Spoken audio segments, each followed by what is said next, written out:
His goodness is chasing you down. And I know, Flash, right? What are you talking about? My life just seems so chaotic right now. The world seems to be coming against me. People are coming against me. I'm in a situation that has not been resolved yet. God is not hearing my prayers.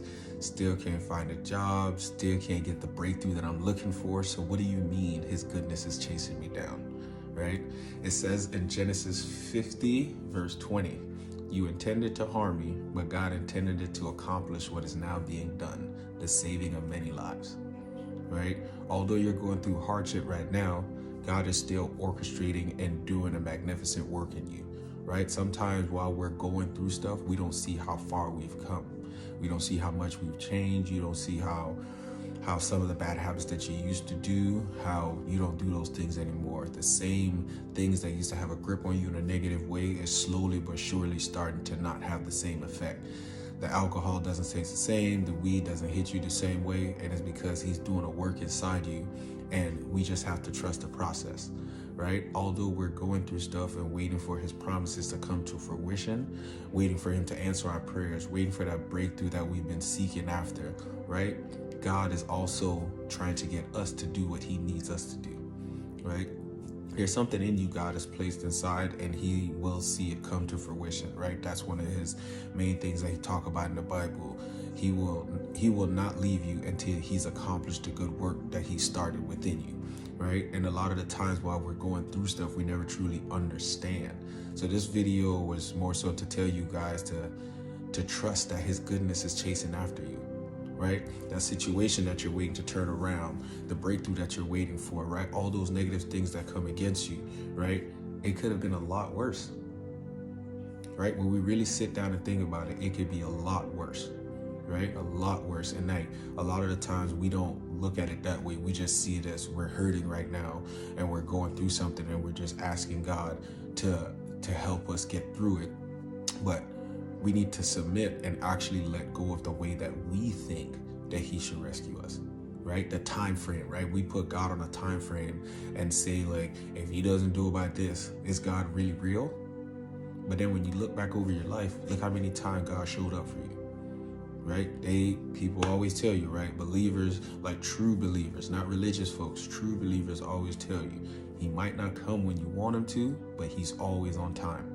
Right? And that just shows you right there in itself how his goodness is chasing you down, right? You don't have the job that you want, yet you still can pay your bills, right? You don't have the career that you want, but yet you can still find joy and laughter in things that you don't normally see as something that can give you that. And that's because God is trying to broaden your horizon and show you, right? He's not just trying to crush and prune you. Everybody goes through pruning, right?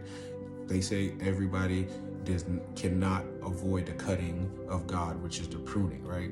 And if you're bearing fruit, he prunes you so you can bear more fruit, right? If you're not bearing fruit, he prunes you so you then can bear fruit. And it hurts, right? It hurts, right? His goodness is chasing after you. He wants to be good to you. He wants to bless you. He wants to set you apart to show you that you're the example.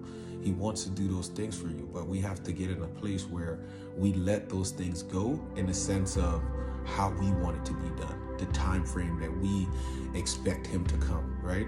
A lot of times we get ourselves in these situations because we're impatient with God, right? How can we be impatient with him while he's trying to do a good work in us, right? We can't have that expectation in the sense of, if you don't show up this way, I'm not going to believe in you. How is that right? Right? Especially when we are the ones that got ourselves in the situation.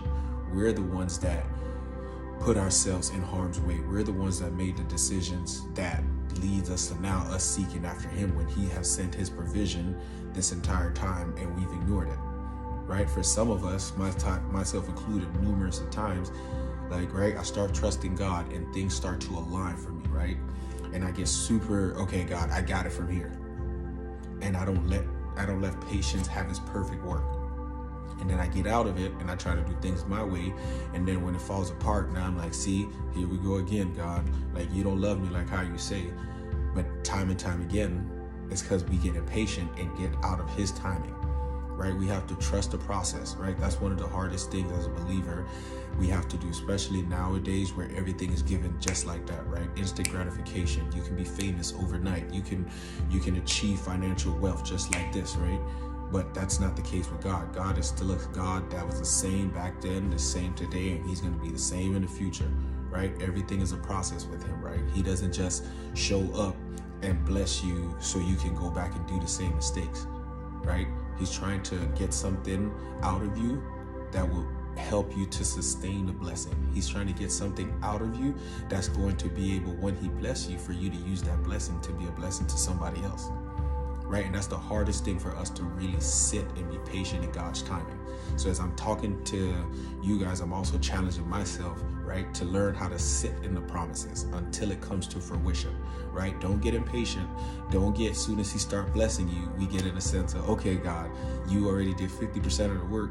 Now it's my job to do the rest. No, it's his job to do the rest of the work, the complete work inside you, right? All 100%, right? You just have to sit patiently and trust him. Once you sit patiently and trust him, you'll see that. You will look back and be like, man, I am so happy I just let him do his thing, right? His way is going to cause you more peace. It's going to cause happiness, pure happiness, joy, laughter from your core, true laughter from your core, right? You trying to do things your way is going to just lead to heartache, headache, people walking out of you, finances running thin super fast, right? And that's not what he has in store for you, right? He has something inside of you that is going to shake up the world. He has something inside of you that's gonna, once he give you the blessing, that's gonna help sustain the blessing so you can be a blessing to other people. And man, I just want to tell you guys, man, just wait on him. Wait on him. Truly trust and wait on him. It's time and time again where I felt like I waited, and as soon as I got out of it, I just had to start again from square one, right? And for you guys that's on this faith walk and faith journey with me, right? Let's try to avoid some of that heartache that we put ourselves into because we're impatient, right? His goodness is truly chasing after you. Truly chasing after you, right? Let's learn how to not be impatient and let patience have his full work. Let him do his thing, right? He wants to bless you more than you can ever think or imagine. And how can he do that if you continue to step out of his umbrella trying to do your thing, right? When you try to do your own thing, you're telling God that you're more powerful than him and you can figure it out. You don't need him. When you really show him, man, God, I can't do this without you. If you're not in it, I don't want no parts of it. That's when he can really show up and really show out in your life, right? He wants to do that for you. He wants you to be the example to all your loved ones, all your friends.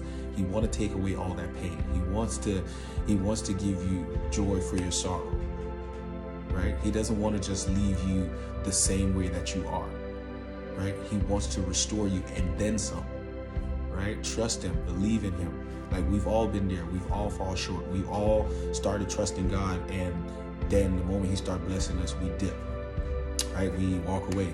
They say all the time, are you going after the blessing, or are you going after the one that gives the blessing, right? It's one thing if we're just praying to God to get us out of a situation, but in your heart, you know, man, the moment he turned this around, I'm good. Going back to the things that I used to do, right?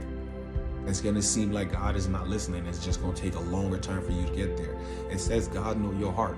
He know your thoughts before you think them. So you think he doesn't know if you're truly in it or not?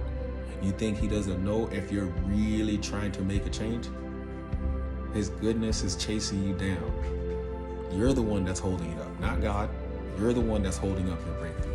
You're the one that's holding up like your financial freedom. You're the one that's holding up that pure joy that you've been looking for. You're the one that's holding up the happiness that you're looking for, right? Those fruitful relationships that you seek after, right?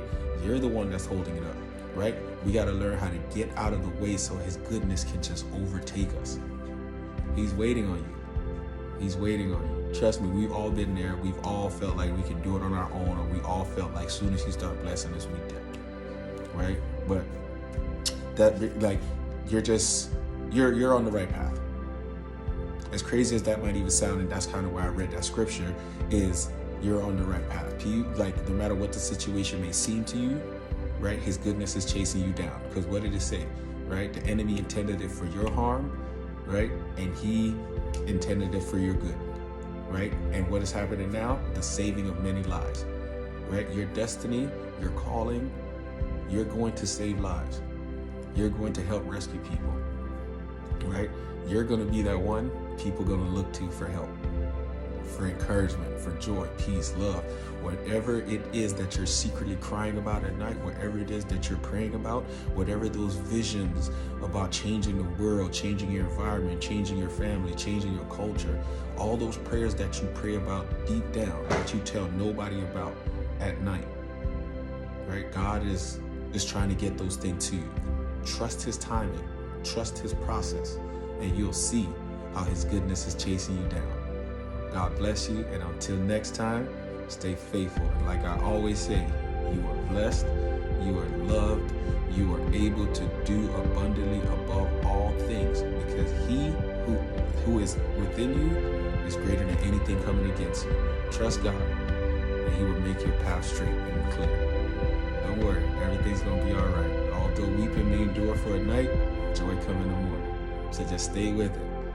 Everything that you're looking for, he's trying to get it to you. His goodness is chasing after you. Have a good day.